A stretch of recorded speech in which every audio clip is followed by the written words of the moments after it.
अगर आप सभी सीटेट एग्ज़ाम की प्रिपरेशन कर रहे हैं तो उस क्रम में आप सभी को बता दें फ्रेंड्स, पीवाईक्यूज़ क्वेश्चंस की कलेक्शंस जो कि आगामी एग्ज़ाम के लिए बहुत ही ज़्यादा हेल्प करने वाली है।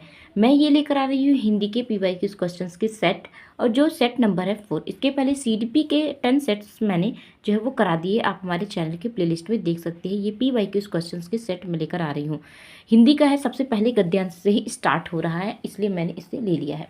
सबसे पहले बात करें तो आप यही सोचते हैं कि गद्यांश जो है वो तो वापस जो है नहीं पेपर में आता है, तो वो लेकिन समझना जरूरी है कि किस तरीके से प्रश्न जो है इसे बनते हैं। यहाँ पे सबसे पहले आप सभी को बता दें, पैरा पढ़ने की आवश्यकता नहीं है फ्रेंड्स, फिर भी मैं आप सभी को समझा रही इसलिए मैं पढ़ ले रही हूँ। लेकिन आप जब सॉल्व करेंगे तो आप सीधे क्वेश्चन से सॉल्व करना स्टार्ट करिएगा।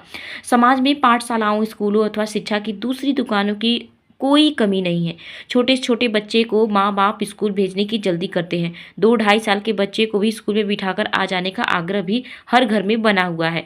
इसके विपरीत हर घर की दूसरी सच्चाई यह भी है कि कोई भी माँ बाप बालकों के बारे में, बालकों की सही शिक्षा के बारे में और साथ ही सच्चा एवं अच्छा माता पिता अथवा अभिभावक होने का शिक्षण कहीं से भी प्राप्त नहीं करता। माता पिता बनने से पहले किसी भी नौजवान जोड़े को यह नहीं सिखाया जाता है कि माँ बाप बनने का अर्थ क्या है। इससे पहले किसी भी जोड़े को यह नहीं सिखाया जाता है कि अच्छे और सच्चे दाम्पत्य की शुरुआत कैसे की जानी चाहिए। पति पत्नी होने का अर्थ क्या है, यह भी कोई नहीं बताता। परिणाम साफ है कि जीवन शुरू होने से पहले ही घर टूटते बिखरने लगते हैं। घर बसाने की साला न आज तक कहीं खुली है और न खुलती दिखती है। समाज और सत्ता दोनों या तो इस संकट के प्रति सजग नहीं है या फिर इसे अनदेखा कर रहे हैं। यहाँ पर आपका गद्यांश हो जाता है खत्म। अब हम चलते हैं क्वेश्चंस की तरफ। ठीक है, सबसे फर्स्ट क्वेश्चन है कि भी शब्द है। अगर आप इस क्वेश्चंस को यहाँ पे पैरा भी नहीं पढ़ते हैं तो क्वेश्चंस को ही पढ़ के आप समझ सकते हैं कि इस क्वेश्चन में पूछा क्या गया है। भी शब्द जो है वह एक निपात है। निपात में ही आप सभी का जो है कौन कौन से शब्द आता है वो मैं आप सभी को बताते हैं। हाँ आता है, ही आता है, तो आता है, भी आता है, उसके साथ ही मत आता है, नहीं आता है। आप निपात शब्द वो आते हैं जहाँ पर आप सभी किसी भी तरीके से बदलाव होने के पश्चात भी वो अपना वही रूप रखे रहे हो, वो जो होते हैं निपात शब्द कहलाते हैं। ठीक है, ऑप्शन नंबर डी इसका राइट आंसर हो जाएगा।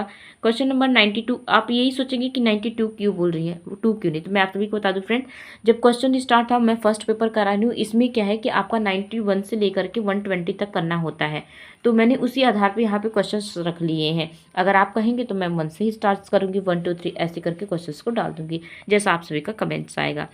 इसके विपरीत हर घर की सच्चाई यह भी है कि, यहाँ पे क्वेश्चन पूछा है कि हर घर की सच्चाई यह भी है कि, जब यह हम पढ़ेंगे पूरी तो इसका राइट आंसर हो जाएगा वास्तविकता। ऑप्शन नंबर सी इसका राइट आंसर हो जाएगा। ठीक है, नेक्स्ट क्वेश्चन की बात कर लेते हैं। नेक्स्ट क्वेश्चन कह रहा है कि घर के टूटने बिखरने का मुख्य कारण क्या है। तो घर के टूटने बिखरने का मुख्य कारण क्या था, जब हम ऑप्शन पढ़ रहे थे तो हमने देखा, जब हम पैरा पढ़ रहे थे तभी हम लोगों ने देखा था कि दाम्पत्य की शुरुआत कैसे होती है, दाम्पत्य का अर्थ क्या होता है। अगर ये नहीं जाने और यही बिना जाने ही जब हम शादी हो जाती है हमारे यहाँ, तो वो जो है दाम्पत्य का अर्थ न जानना ही जो है घर के टूटने बिखरने का मुख्य कारण बन जाता है। ऑप्शन नंबर सी इसका राइट आंसर हो जाएगा। नेक्स्ट क्वेश्चन है कि हर घर में किस चीज का आग्रह बना हुआ है। बच्चों को स्कूल न भेजने का, बहुत छोटे बच्चे को स्कूल में पढ़ाने का, बहुत छोटे बच्चे को दुकान भेजने का, बहुत छोटे बच्चे को स्कूल में बिठाकर आने का। तो यहाँ पर हमने देखा कि हर घर में एक चीज़ का आग्रह बना हुआ है कि जैसे ही छोटे बच्चे 2.5 साल के होते हैं उन्हें क्या होता है, स्कूल में बैठा करके चले आते हैं, यानी ऑप्शन नंबर डी इसका राइट आंसर हो जाएगा। ठीक है, नेक्स्ट क्वेश्चन है कि लेखक के लिए किसका शिक्षण प्राप्त करना जरूरी है। तो लेखक के लिए अच्छे माता पिता किस तरीके से बन सकते हैं, उसका शिक्षण बहुत जरूरी है। ऑप्शन नंबर सी इसका राइट आंसर हो जाएगा। नेक्स्ट क्वेश्चन है माता पिता को बच्चों की सही शिक्षा के बारे में जानना क्यों जरूरी है। ठीक है, तो इससे क्या होता है, बच्चे का जो एक समाज का निर्माण हो सकता है, बेहतर समाज का निर्माण होता है। ऑप्शन नंबर डी इसका राइट आंसर हो जाएगा। ठीक है, क्वेश्चन नंबर 97 है जहाँ पे दिया गया है, एक मिनट फ्रेंड्स, क्वेश्चन नंबर 97 है जहाँ पे दिया गया है कि समाज और सत्ता किसके प्रति सजग नहीं है। अभिभावकों के द्वारा शिक्षा प्राप्त न करने के प्रति, ज्ञानवान समाज न बन पाने के घोर संकट के प्रति, घर बसाने की शिक्षा देने वाली शाला खोलने के प्रति, या माता पिता द्वारा बच्चों को पालन पोषण न करने के प्रति। तो यहाँ 97 का राइट आंसर हो जाएगा घर बसाने की शिक्षा देने वाला शाला खोलने के प्रति। ऑप्शन नंबर सी इसका राइट आंसर हो जाएगा। नेक्स्ट है 98 की बात करेंगे कि लेखक के अनुसार सबसे पहले क्या जानना जरूरी है। लेखक के अनुसार सबसे पहले दाम्पत्य की शुरुआत कैसे होती है वह जानना ज़्यादा जरूरी है। ऑप्शन नंबर ए इसका राइट आंसर हो जाएगा। अभी तक 8 क्वेश्चन आ चुके हैं इस पैरा से, ठीक है। नेक्स्ट है 9वां क्वेश्चन है, जिसमें देखा माता पिता शब्द युग्म है, क्या है ये सार्थक है या निर्थक है, शब्द युग्म है या फिर सार्थक शब्द युग्म है। माता और पिता जो है वो सार्थक शब्द युग्म है। आप मुझे कमेंट सेक्शन में बताइए माता और पिता में कौन सा समास है, ठीक है, आपको समास बताना है, ठीक है। नेक्स्ट क्वेश्चन की बात करेंगे, प्रउपसर्ग के बनने से कौन से शब्द समूह बनते हैं। अगर प्रउपसर्ग जोड़ेंगे तो कौन से जो है शब्द समूह यहाँ पर बनेंगे, ठीक है। तो यहाँ पर इसका राइट आंसर हो जाएगा प्रभाव, प्रदेश और प्रपत्र। ऑप्शन नंबर डी इसका राइट आंसर हो जाएगा, ठीक है। नेक्स्ट क्वेश्चन है, कवि ने किसकी महिमा का खंडन किया है। तो यहाँ पे मैंने पैरा तो यहाँ पे जो है जो पंक्तियाँ दी थी, जिसमें दिया गया है पूछो किसी भाग्यवादी से यदि विधि अंक प्रबल है, पद पर क्यों देती न स्वयं, वसुधा निज रतन उगल है। तो यहाँ कवि ने किसकी महिमा का खंडन किया है, तो कवि ने भाग्यवाद की महिमा का खंडन किया है। ऑप्शन नंबर सी इसका राइट आंसर हो जाएगा। विधि अंग से दाम्पत्य है। तो मैं आप सभी को बता दूं कि पैरा में आप सभी को सिर्फ सॉल्व कैसे करना है ये पता होना चाहिए, लेकिन उसके बाद तो क्वेश्चन यहाँ से बनता है कि मैं जो कि यहाँ पे पैरा छूट गया है, तो आंसर मैं आपको बताती हूँ। विधि अंग से तात्पर्य क्या होता है, इसका भाग्य जो है इसका राइट आंसर हो जाएगा ऑप्शन नंबर भाग्य का लिखा हुआ, ठीक है। कवि के अनुसार यदि भाग्य ही सब कुछ होता है तो क्या होता, तो इसमें धरती स्वयं ही रत्न रूपी संपत्ति उगल देती। ऑप्शन नंबर डी इसका राइट आंसर हो जाएगा। नेक्स्ट है, तुकबंदी के कारण कौन सा शब्द बदलते हुए रूप में प्रयुक्त हुआ है। ये तो आप सभी का व्याकरण से संबंधित प्रश्न है, तो इसका राइट आंसर हो जाएगा रतन। ऑप्शन नंबर बी इसका राइट आंसर हो जाएगा। नेक्स्ट है, इसमें से कौन सा वसुधा का समानार्थी है। समानार्थी, इसमें से वसुधा का जो समानार्थी शब्द है वो है वसुंधरा। ऑप्शन नंबर बी इसका राइट आंसर हो जाएगा, ठीक है। नेक्स्ट है कि बच्चों की मौखिक, यहाँ से आपको पेडागोजी वाले क्वेश्चंस जो है वो स्टार्ट हो चुके हैं, ठीक है। तो यहाँ से आप देखेंगे कि बच्चों की मौखिक भाषा का सतत आकलन करने का सबसे बेहतर तरीका है शब्द पढ़वाना, प्रश्नों के उत्तर पूछना, विभिन्न संदर्भों में बातचीत या सुनी हुए को दोहराने के लिए कहना। तो विभिन्न संदर्भों में बातचीत इसका राइट आंसर हो जाएगा, क्योंकि यहाँ पर मौखिक भाषा का सतत आकलन से संबंधित है। जब बच्चे को विभिन्न संदर्भ से बातचीत किया जाएगा तो उस तरीके से बच्चा जो है वो आसानी से भाषा का आकलन कर सकता है। ऑप्शन नंबर सी इसका राइट आंसर हो जाएगा। नेक्स्ट है कि भाषा में सतत और व्यापक आकलन का उद्देश्य है। सतत और व्यापक मूल्यांकन जब भी आएगा या फिर उद्देश्य जब भी आएगा, सिर्फ आपको एक बात याद रखना है, सतत या व्यापक यानी पूरी चारों तरफ से पूरी एक तरीके से बच्चा जब मजबूत हो जाता है या एक तरीके से स्ट्रांग हो जाता है, किसी भी चीज़ को सीख लेता है, दक्ष हो जाता है, वो आता है आप सभी का सतत और व्यापक मूल्यांकन में। तो भाषा के जो मौखिक व लिखित रूपों में प्रयोग की क्षमता का आकलन जो है करने लगता है, ये इसका मुख्य उद्देश्य। ऑप्शन नंबर सी इसका राइट आंसर हो जाएगा। नेक्स्ट है कि भाषा कक्षा में विभिन्न श्रव्य दृश्य साधनों का उपयोग का उद्देश्य इसमें से कौन सा नहीं है, तो कौन सा गलत होगा वो बताना है फ्रेंड्स। तो आधुनिक तकनीक को कक्षा में लाना, सभी प्रकार के बच्चों की आवश्यकताओं को ध्यान रखना, सीखने सिखाने की प्रक्रिया को रुचिकर बनाना या विद्यालय प्रमुख के निर्देश का पालन करना। तो यहाँ विद्यालय प्रमुख के निर्देशों का पालन करना जो है यह श्रव्य दृश्य साधनों के उपयोग के अंतर्गत नहीं आता। ऑप्शन नंबर डी इसका राइट आंसर हो जाएगा। नेक्स्ट क्वेश्चन की बात कर लेते हैं, क्वेश्चन नंबर 109, जहाँ पे कहा जा रहा है कि पाठ्य पुस्तक की भाषा क्या है, बच्चों की घर व समुदाय की भाषा से मिलती जुलती होनी चाहिए, तत्सम प्रधान होनी चाहिए या तद्भव प्रधान होनी चाहिए या अधिकाधिक कठिन शब्दों से युक्त होना चाहिए। तो इसका राइट आंसर हो जाएगा बच्चों की घर व समुदाय की भाषा से मिलती जुलती होनी चाहिए, ठीक है, जिससे बच्चे जो है वो आसानी से समझ सकते हैं। नेक्स्ट क्वेश्चन की बात कर लेते हैं कि प्राथमिक स्तर पर भाषा सिखाने से तात्पर्य है। भाषा सिखाने से क्या तात्पर्य है, भाषा वैज्ञानिक तथ्य स्पष्ट करना, भाषा का व्याकरण सिखाना, उच्च स्तरीय साहित्य पढ़ना या भाषा का प्रयोग सिखाना। तो फ्रेंड्स आप सभी को पता है उच्च स्तरीय भाषा, क्योंकि यहाँ पे प्राथमिक स्तर की पूछा है तो वो भी गलत हो जाएगा उस तरह, और व्याकरण सिखाना भी प्राथमिक स्तर पर नहीं होगा। भाषा वैज्ञानिक तथ्य स्पष्ट कराना ये भी गलत हो जाएगा। ऑप्शन नंबर डी इसका राइट आंसर है भाषा का प्रयोग सिखाना, ठीक है। नेक्स्ट क्वेश्चन की बात कर लेते हैं कि घर की भाषा और विद्यालय में पढ़ाई जाने वाली भाषा क्या होती है, सदैव टकराहट से गुजरती है या सदैव समान होती है, समान हो सकती है, सदैव अलग होती है। तो फ्रेंड्स समान हो सकती है, ऐसा नहीं है कि बच्चा जो घर पे सीख रहा है वो विद्यालय में न सीखे। कभी कभी क्या होता है बच्चा घर पे जो सीखता है विद्यालय में थोड़ा अलग देखने के लिए मिलता है, लेकिन समान हो सकती है। ठीक है, सदैव समान नहीं होती, लेकिन हाँ समान हो सकती है। ऑप्शन नंबर सी इसका राइट आंसर हो जाएगा। नेक्स्ट है क्वेश्चन नंबर 112 यानी 112, जहाँ पे क्या है कि प्राथमिक स्तर पर हिंदी भाषा शिक्षण के लिए सबसे अधिक महत्वपूर्ण क्या है? भाषा प्रयोग के अवसर, पाठ्य पुस्तक, उच्च स्तरीय तकनीकी यंत्र और व्याकरणिक नियमों का संस्मरण स्मरण। ठीक है, सॉरी संस्मरण बोला, स्मरण होगा। ठीक है, तो इसका राइट आंसर हो जाएगा भाषा प्रयोग के अवसर, और जहां पर भी अवसर शब्द दिख जाए वो हमेशा पॉजिटिव ही होते हैं। ऑप्शन नंबर ए इसका राइट आंसर हो जाएगा।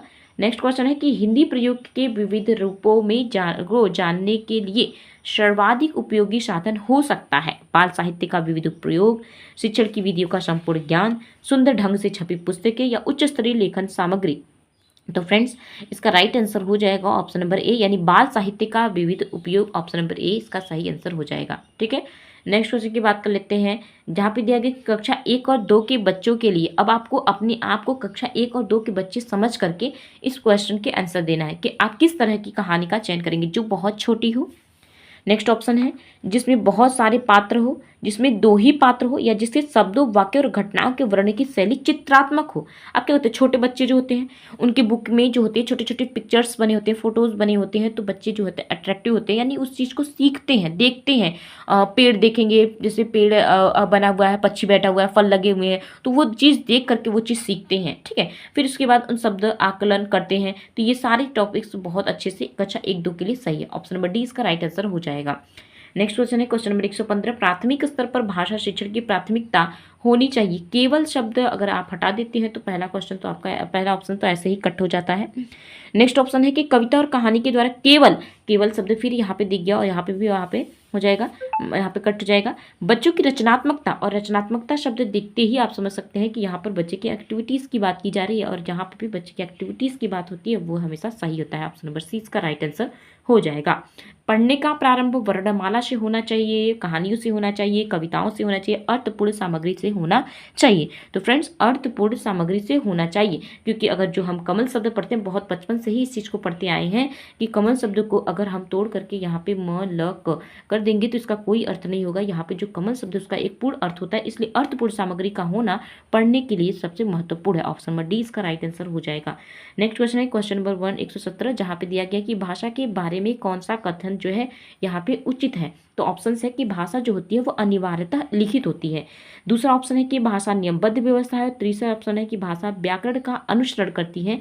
वहीं 4 ऑप्शन है कि भाषा और बोली में कभी भी कोई भी संबंध नहीं होता। तो फ्रेंड्स आप सभी को बता दें, यहाँ पे जहाँ पे भी निगेटिव ऑप्शंस होंगे उसे सबसे पहले हमें कट करना है। यहाँ पे बताया गया कि भाषा और बोली को कभी भी कोई संबंध नहीं होता, तो ये जो है गलत ऑप्शन है पहले, और गलत ऑप्शन को कट करते ही हमें जो है सही ऑप्शन देखने को मिल जाएगा। और उसके साथ ही कहा जाए कि भाषा अनिवार्यतः लिखित होती है।